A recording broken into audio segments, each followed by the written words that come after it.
attention, because The View is live. It's hot. They're hitting the table with an entire show of hot topics. Terror in New York. The city rocked by its worst attack since 9/11. Has the White House already politicized this tragedy? Plus, it's the hot topic causing scandal and outrage from Hollywood to Capitol Hill. I have a Me Too story to share. Congresswoman Jackie Speier is live for her first national interview about how she says she was sexually assaulted by a former congressional chief of staff. Wendy's Halloween scare.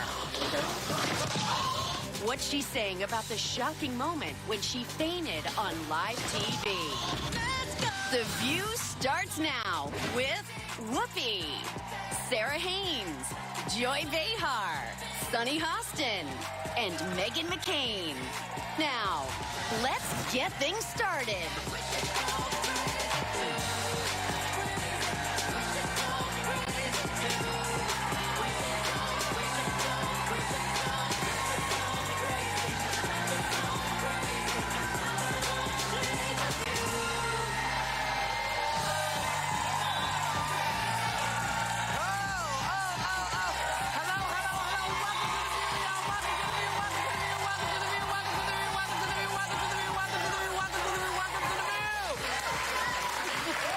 First of all of us here are sending our love to everyone impacted by this insane terrorist attack.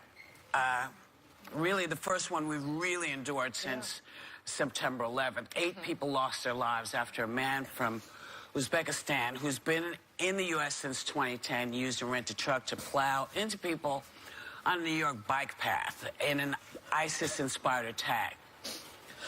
I mean, they weren't sure what it was. Initially, they said it was a road rage thing, but which wasn't ringing true for a lot of folks. Oh, yeah.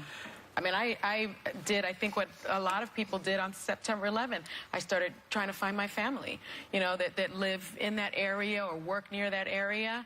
And it's that terrifying feeling that you get that, oh my goodness, this is happening again. Well, we talked about on the show when the things your mom will do to find you. Oh, yeah. I had been in a place with a bad signal and was totally checked out. I walk out and I see my mom's called me twice, and the text on the voicemail was like, your dad and I haven't heard from you. And I'm thinking, Mom, like, it's been 24 hours. And then I saw, and then it panicked me. I was like, oh my gosh, what's going on? Exactly. Yeah. I mean, this is my neighborhood, and one of my best friends was in the grocery store across the street when it happened and heard everything and came out and was panicking. She's 9 months pregnant, hysterical afterwards, so I called her. And the thing about this is that the trend of taking cars and jamming it into mass groups of people and crowds is the new trend with ISIS. We see it in Europe. We see it happening in the United States of America. We were talking a lot in the commercial break, and one of the things that, Joy, you and I are in agreement with is the social media's responsibility in this, meaning that this guy had a track record on social media. Now, I don't know about you, but when I look at shoes on Zappos, somehow magically a little ad appears on my Instagram and appears on my computer. So if you can track what shoes I'm looking at to buy, why can't you track the trends of people who want to hurt Americans? I think they do. I think they do, though. I mean, the NYPD has been incredible. Like I said, we haven't had this since many years ago now. So they are doing an incredible. Maybe they are doing I don't know if you can stop this type of thing. And what I was reading is that, you know, Trump wants to put in extreme vetting. He's upset about extreme. He wants to make it even harder to get into the country. But my feeling is any tourist could come over here. You could come from Spain, Italy, France, all the countries we still love, Germany, and get a driver's license, get a zip car or something, or a van, and plow into anybody. So how does the extreme vetting help, really? It doesn't. And it also doesn't help because this guy was from Uzbekistan. Uzbekistan is not on the list of countries that he wants to ban. And what was sort of hypocritical to me is, you know, when the terror attack happened in Las Vegas, everyone was saying it's too soon to talk about gun control. It's too soon to talk about this. Yet, this very same day, we hear from the administration, extreme vetting. This is terror. We need, you know, why don't we, this selective outrage that we're hearing from this administration is really concerning. Well, I just want to point something out. You know, slightly more than 1 million people have entered the U.S. under this program, based on the analysis of the State Department records. At least 24,000 people. Thank you. Have entered the country from Uzbekistan since 2005, according to records. And the program, which has its origins in the 1986 Special Preference Program, requires applicants to have no criminal record and to come from a country not on the list. But the point you're making is that they're radicalized here, which Well, when we're talking... part of the point I'm making is that you can't... There are some times where you can't stop stuff because you don't know when it's happening. So, you know, he sort of threw Chuck Schumer under the bridge and said, you know, this is your fault. But the bottom line is, look, you can vet people as much as you want to. And if they make a shift in the middle, there's nothing you can do about it. Now, there are things we can do. So now that we've seen all of this in Europe, I would like to make some suggestions. You know, when you have a bike path, and you need, you know, utility vehicles to get up and down there, they should have to swipe in order to move something that will allow a truck to get through. And then once they get the truck through, these come back so that the bikes can get through, so you can't drive a truck up. Yeah, when you have those barricades in front of churches and things that Yeah, they have those in front of Time Warner Building. They have them in Times Square now. Sunny, real quickly, just to point out, I do think it's interesting that after the shooting in Las Vegas and we spoke about gun control, people were like, oh, you're politicizing it. And then jumping to Schumer within hours of this happening. But the distinction that I can get on board with is terrorism is specifically defined by the motivation being ideological, religious.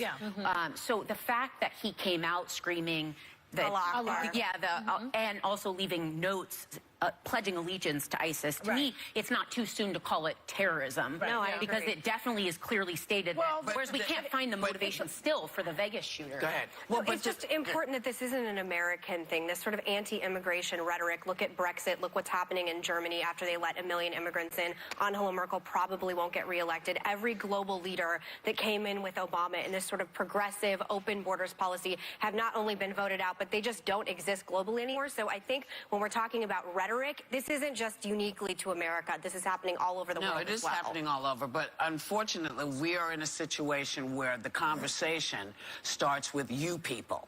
Do you know what I mean? Otherism. It's the otherism. And the reason I pointed this out is because thousands of people come into this country every day from other countries, and they respect us, they take care of us, they look out for us, we look out for them. And there are those folks, and whether they're homegrown terrorists, you know, we don't know what the man was yelling in Vegas. When he was, we have no idea what he was doing, but that's terrorism as well, because it's not just the ideology that we don't know much about, but it's also the ideology that says, you know, you shouldn't be here. You shouldn't have the right to exist, Or I'm going because to domestically I'm pissed off. terrorize. Yeah. Well, the I terror agree, part, I get the inciting He's a fear. domestic terrorist. But the motivation is usually But what the makes business of not talking about the guns after that was a ploy for the Second Amendment people, I think, to say, let's put it on a back shelf and that people will forget about it. Meantime, remember what happened that day. He had one of these assault rifles, and he added something to make it even worse. The lock stock. What do they call that thing? The lock stock, isn't it? Well, Yes. I don't speak gun, Okay, but- whatever it is. Yeah. And so they said, oh, we're going to do something about that and make that illegal. They haven't. It went away. It's gone. But he you see, bucks that's the an trend interesting way of to deal with this. shooters, Put it on the back burner. We don't have to talk about it. So what? But he bucks the trend of, there are other things at play. When you're screaming Allah Akbar, to say that there's not some of radicalized ideology playing at hands, and I think what makes conservatives crazy is when you're like, oh, we can't talk about people being radicalized, about radical Muslims existing. And at the same time, by the way, this shooter in Las Vegas, it's horrific. It should certainly be called terrorism. I called it terrorism immediately. But this gentleman, why he is so insane is because he was wealthy, he was white, he had no criminal background whatsoever. So there's not a But trend most mass with that. shooters are white as men. well. Yeah, But, I mean, but it's he didn't have, but they're not normally wealthy men that make over, I believe, $1 million a Also, we don't year know his and living in- motivations. We don't know his That's still political a problem. motivation. Yeah. But you know, but what the difference is when you say yes and he was screaming this, you immediately put in your mindset all the stuff that you've heard. When you have a white male terrorist, people don't, you don't have the same response as you have when you say he was yelling, honor to Allah, or whatever he was That is yelling. the profile That is of a white male shooter. And so what are we going to do now? Should all white males be extracted from the country? No. Should they be extremely vetted? I mean, that thinking doesn't make sense. There are white men that are radicalized. Yes. You know, we have people flying from Minnesota to go train with we should focus on what happened yesterday. I mean, and not that the Las Vegas shooting wasn't a complete and utter tragedy, but when we're talking about open borders, when we're talking about immigration, the red meat of what I believe got President Trump elected president was saying this. I was against the travel ban. First of all, it doesn't include Saudi Arabia. The 11 hijackers on 9/11 were from Saudi Arabia, number one. But I will say that people respond right now when they're so scared, and I get scared. It's happened in my neighborhood. People respond to red meat rhetoric, so that it doesn't even matter what we're saying right here. People are responding to fear mongering, and we have to learn how to speak in a language and translate that. Like, again, what I just said, the travel ban actually doesn't do anything. This guy was radicalized here. The San Bernardino shooter, Chicago, Pulse nightclub shooter, Long Island. These are American. But the bottom line is, you know, when you talk about radical terrorists, you are describing a specific group of people. When we talk about terrorism, we don't talk about, you know, they don't like to talk about domestic terrorism because it opens a door to a question that they can't answer, which is how do we deal with these angry white men who are wanting to shoot people up, who think all women should be doing this, who think all brown people should be over here. How do we deal with that? Because they're just as... The Harvey Weinstein scandal has been a rallying cry to join the war against sexual harassment, and it's expanded from Hollywood to Capitol Hill. Congresswoman Jackie Speier came forward with her own story of sexual assault, and it went viral. Take a look. I was working as a congressional staffer. The chief of staff held my face, kissed me, and stuck his tongue in my mouth. So I know what it's like to keep these things hidden deep down inside. Many of us in Congress know what it's like, because Congress has been a breeding ground for a hostile work environment for far too long. Wow. Now she joins us live from Washington, D.C. Hello, Congresswoman. Good morning. Congresswoman Speier, it's Joy Behar speaking. But before we get into that topic, we were just talking about yesterday's terror attack. The administration saying they want to step up extreme vetting. And I made the point that might help a little bit, but there are tourists coming over here. Anybody could actually do what this guy did yesterday. Was it yesterday or the day before? Yesterday. So what do you think about all that? What do you say to all that? Well, Joy, you're right. Actually, we have a situation in this country now where lone wolves are everywhere, and we have extraordinary law enforcement and intelligence officers who are surveilling them. But it takes an inordinate amount of labor and time and effort, and sometimes we catch them and sometimes we don't. But extreme vetting is not going to solve this particular tragedy, because clearly he had been here for 7 years and had become part of the community. Right. And anybody can just come over here. But let's get on to the other subject, and the reason that you're here, because you were assaulted over 40 years ago. Why did you feel you had to keep it a secret until now? Well, you know, back then in the 70s, sexual harassment wasn't even a term that was used, and it wasn't coined until later that decade, and then in the 80s when it was found that under Title VII of the Civil Rights Act it was a violation, that it was a form of sex discrimination. So back then it wasn't as keenly defined. And so I took it like most women at the time took it. You just stayed away. You made sure that you weren't in that kind of a situation again. And as it turned out, I didn't have any other incidents with this particular individual. But now times are changed, and I think that we have a means by which we can hold people accountable. Unfortunately, Congress is not doing it. Congresswoman, this is Sarah Haynes. I wanted to ask you, senators like Claire McCaskill and Heidi Heitkamp have come out with some stories, with their own stories of harassment, also Kellyanne Conway. Since you released your video on Friday, have you heard from other women that have experienced similar things? I have. Now, for most of us as elected members of Congress, we're in positions of power. We need to focus on those who are vulnerable, the staffers who are afraid to come forward for fear they'll lose their jobs. And we have heard from a number of victims who haven't come forward publicly for fear that they will lose their jobs. And what is the culture like for women working on Capitol Hill? Because we all see that the representation isn't necessarily equal to the population. So you're outnumbered. What is it like there? So it's an institution, 80% of which is male, and you have a position held by these men who are in power, and because the system protects them. I mean, if you have been violated, you go to what's called the Office of Compliance, and you have to go through what's called legal counseling for a month, and then you have to go through mediation, and then you have to wait another month before you can even file a claim, and you are required to file a non-disclosure agreement when you start mediation. So the perpetrator is never outed, and in fact, any kind of settlement is paid for by all of us as taxpayers out of the U.S. Treasury. Oh, my gosh. Congresswoman, this is Sunny Hostin. Your story of the process is just ridiculous, but you're working on new legislation to change the system. We hear, what will that entail? So it is shockingly biased in favor of the institution and the perpetrator. So besides requiring mandatory training on sexual harassment for both the members and the staff, we're going to change the process. So we're going to shorten the length of time that you can file a claim. You will be able to then not be required to file a non-disclosure agreement. We're going to make sure that some of the most vulnerable, the interns and fellows who work in Congress, have nowhere to go right now, and they will be protected under this new law that we will be introducing. Hello.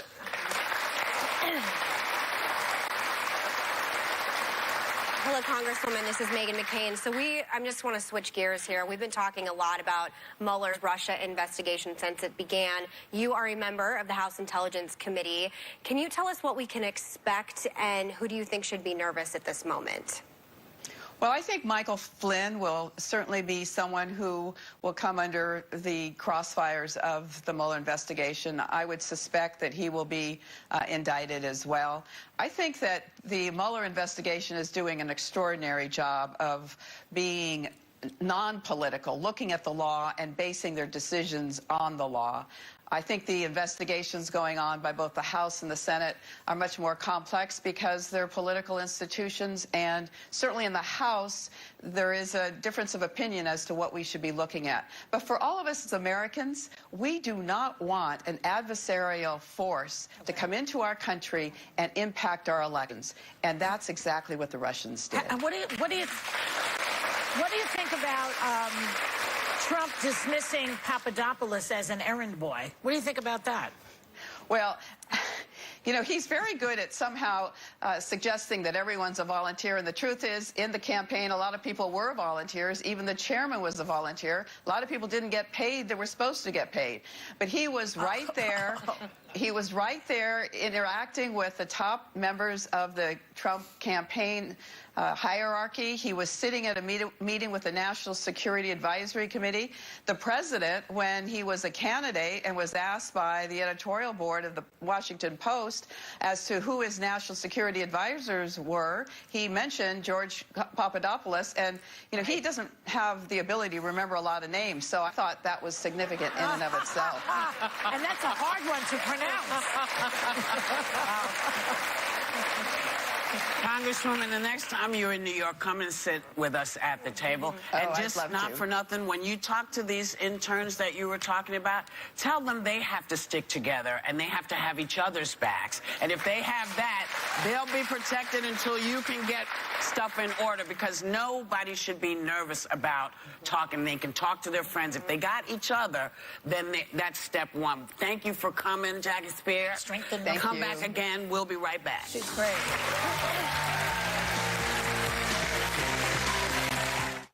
I know. Hey, you know, before we start talking about anything else, we want to say, hey, Wendy Williams, feel better. Yeah. Feel better. Oh, yeah. That was crazy. Aren't you going on her show? I'm doing Wendy this Friday. I'll report that I'm going to be plugging my book, The Great Gas Bag, available on Amazon and Barnes & Noble. Right. We're trying to get it on the bestseller Yeah, list. but it was... But Wendy, I'll see her on Friday, so I will report back to you, see how she is. She fainted in the costume. Yeah. And that's, you know, it's a tough thing, because people were saying, well, her face, she looks... Look at her. Because it's like she knows something's wrong. Yeah. She can't figure out what it is. Yeah. And she can't articulate it because you're trying not to pass out, which is what ended up happening. So we know you were scared, but we got you. We're glad you're feeling better. We know you were on today. So now to something totally different. When General John Kelly became White House Chief of Staff, people claimed he would be the sane voice of reason that was so desperately needed. So much maybe for that. Take a look. I would tell you that Robert E. Lee was an honorable man. He was a man that gave up his country to fight for his state, which in 150 years ago was more important than country. It was always loyalty to state first back in those days. Now it's different today. But the lack of an ability to compromise led to the Civil War. So what they couldn't compromise on was exactly what? Well, it's really hard to compromise on the abusing and the maiming and the raping and the dehumanizing of human beings, the slaves. So that's pretty difficult. And I think, you know, what concerned me so much about his comments were that I was more comfortable with having Trump at the wheel, knowing that Kelly was right next to him and could pull the wheel away. Yeah. But now that we have a general who is supposed to know history, who is supposed to, you know, have studied strategically our history, for that sort of, I don't even know how to describe it, ignorance. But does he think Frederick Douglass is alive also? I mean, that was shocking. I mean, how bad is he exactly at this? Firmly, sorry, go ahead. No, go ahead, babe. I firmly disagree with the statement. And Ken Burns, who is the documentarian that he quoted a few times in that, he tweeted, many factors contributed to the Civil War. One caused it. Slavery. So I firmly disagree with what he said in this interview, but for me that doesn't make me sign off on everything. Because, for example, my dad is a very measured man and we disagree on a lot of politics. But just because I don't agree with him doesn't mean I wouldn't hand over the controls of a situation to be calm and reasonable. I know I'm using a very personal example, but I don't have to agree with you on everything to still trust you in your area of expertise. But this should be his area of expertise, and he was ignorant in his area of expertise. Well, that's what concerns me. I think but there was yeah. Can I tell you what we're not doing? We're not talking about Russia. I think this is entirely political. I think this is a great way to switch the narrative. I also think with Steve Bannon gone, somebody in the White House has to throw the red meat to the base. There are all these conversations that we've had on this show as well, talking about the monuments, talking about the Civil War. To me, this is all political. I think this is a total distraction. Does he not believe those things? Does he not believe those things, though? I you don't saying know he doesn't him. believe I'm telling it? you how politics works, and I'm telling you the Trump administration is brilliant at throwing a shiny object to the left and get us talking about something else. This is not just to the left. This is to the nation. It's not, we're not just left and right. This is about history. And if you're going to change the narrative about history, then know your history as a Republican. The Republican Party, as you may or may not know, was anti-slavery. Lincoln. You know? Yes. Well, that was a different party in those days. But the point is that when you're talking about, you know, someone like Robert E. Lee. Robert E. Lee, who didn't want Confederate monuments, just FYI. Yeah. He said he thought it was wiser not to open the sores of war. Because he understood that he was on the wrong side of this at the time. So to start the conversation with, you know, he probably was a very nice man. I don't know. Well, but he wanted to... Hold on. Go ahead. About that. Hurry up. Did you just roll your eyes at me again? No, not at you. Oh, okay. I looked down. Okay. I looked down. But you did one of these. Let me show you what you did. I did. That was for Robert E. Lee. That's for Robert E. Lee. Yes. But the bottom line really is, when you decide to secede from your country because you want to keep your slaves, that's a bit of an issue. And the fact that he said we shouldn't reopen this because I know how bad this was. I know. I kind of got to go, listen, I get you, I hear you, but he needs to know that you can't equate who is in today with who you're going to remove monuments for tomorrow. And I say this only for one reason. There are no monuments to Hitler and the SS in Germany, because that was a period of time in their country where they said, we don't want to reopen it. So that's, and yeah, maybe we are not talking about Russia, and maybe okay, because y'all know what's happening with Russia. Can I make a point? Everybody's getting nervous. I want to just read one more thing about Robert E. Lee, because it's interesting, because he's a mixed bag, this guy. But the rationalization that slave owners had in those days was interesting. He was a slave owner. And this is a quote in an 1856 letter. He wrote, "The blacks are immeasurably better off here than in Africa, morally, socially, and physically. The painful discipline they are undergoing is necessary for their instruction as a race, and I hope will prepare and lead them to better things." Talk about a rationalization for enslaving human beings. They're better off here than in Africa. And can I add this? I mean, anybody... It's fascinating how the mind can make up such lies. And there are several books that people can read about Robert E. Lee, but what I want to add is, not only did he discipline his slaves, he was known as torturing his slaves, and after he would whip them, he told people that they should be put in brine, that their scars should be brined. And so we're talking about someone that is the least honorable man. But he was a good loser. Don't forget that. Well, here's the thing. When we're talking, treason is the thing here. That's the thing that makes this, for me, kind of an odd conversation. But you know, everybody had slaves. Lincoln had slaves. Everybody had slaves. It was the end thing to do. Lincoln had slaves. Everybody had slaves. I mean, but here's the deal. Somehow, Abe decided that it was better for the country, to move forward and release this out, get rid of the slavery. And when people said, no, we'd rather keep our slaves than keep our country, that is an issue. Yeah. That's an issue. And so that's why I brought him up, and that's why we go in and come right back.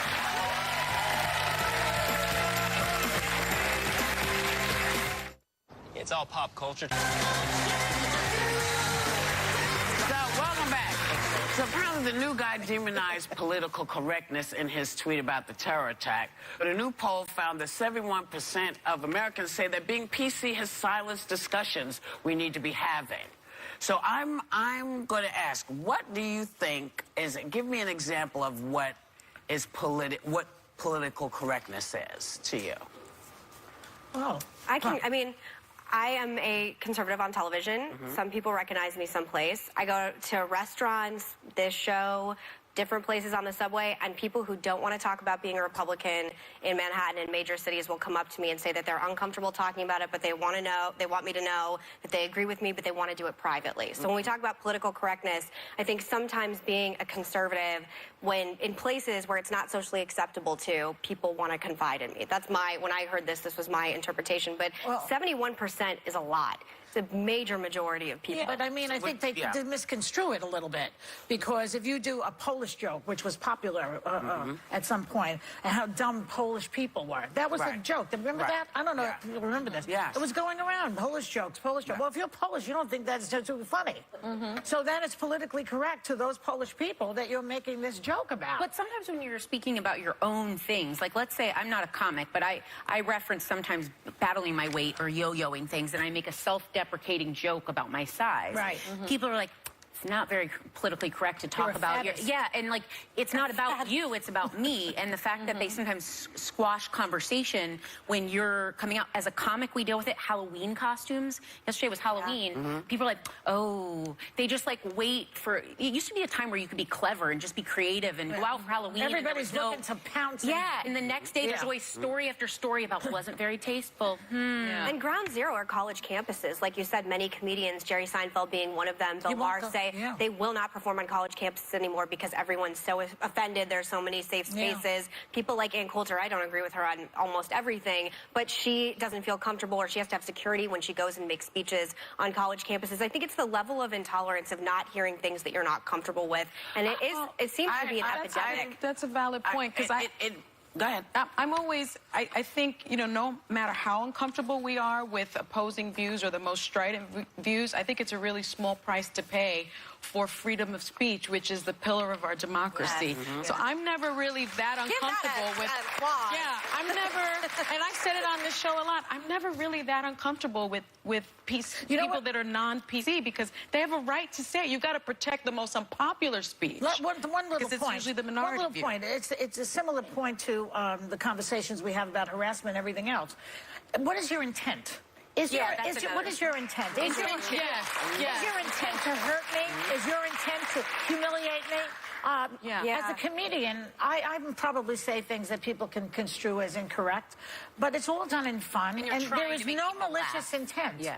But if you're the person that the malicious intent is not about, and it's always been the case, and you've always been the butt of the joke, and you say, whether you're a woman or a black person or a Asian person or a blonde, if you've just had it and you don't want to hear it anymore, I think it is your right to demand better material from people. Right. You know, don't just go to this. Don't just go to the okie doke joke. Figure something else out. And I think a lot of people want to be able to say what they've always said, but you know, you can do it, but you might get a different response than you would have gotten before. And we all have to come to the balance and go above it and and start doing different stuff. We'll be right back.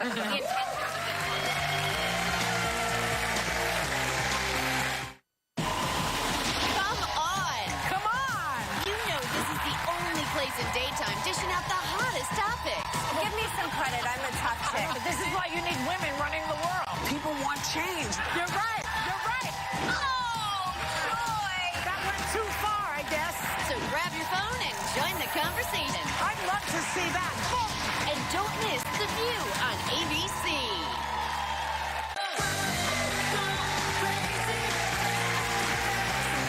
So, in order to be totally accurate, Mary Todd Lincoln had slaves. Her family had slaves. And when she married Abe, some of her people went with him. He technically did not have slaves, but he also was not an abolitionist. And if you want to know more about Lincoln and how he thought and why he thought the way he did, look it up. Yeah. Okay? All right. Also, everybody good? Angela Merkel won her re-election. Yes, she I misspoke. did. I apologize. Anyone else? Well, apparently wedding season is wrapping up around the country. And a newly wedded bride wrote a blog on Refinery 29 about how she was hit with a severe case of post-wedding blues when it was all over. What does this mean, post-wedding blues? I don't understand. Well, there's a letdown because you're the center of attention. You're wearing a beautiful dress. Everybody loves you. You're doing the electric dance or whatever that thing is. And then you cap it off suppospostedly with great sex. And then the next day it's back to normal. I didn't experience it that way, but I did. I'm so old. Guys, I remember times when people had sex on their wedding night. We ate cake in bed. Well, that's what a lot of people do. I don't know if you experienced this, Sarah, but for me... The look on your face right now is everything. Well, because when I think of post-marital issues, I think, oh, she woke up and went, or he woke up and went, oh. That was you? No, right? To me, that's not what they're talking about. They're talking about something. I thought that's what they were talking about too.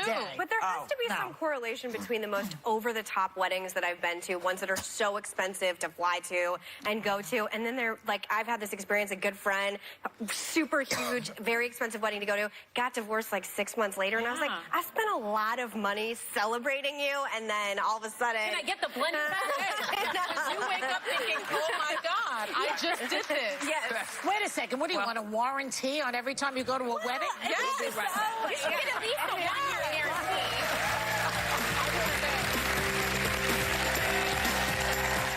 Tomorrow, Chris Matthews is playing hardball in Hot Topics about President Trump and Hillary Clinton's so-called ties to Russia.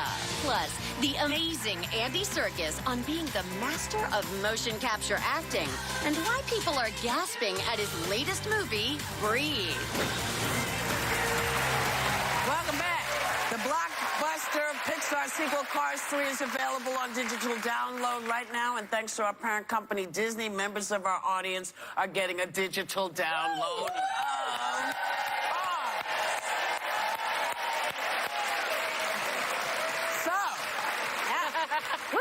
There we are. The show is over. The show is over. So, except your puppy named Bernie Sanders Yes, is backstage. that puppy is really cute. Thanks for watching. Thanks for coming. Have a great day, everybody. Not everyone's Take a little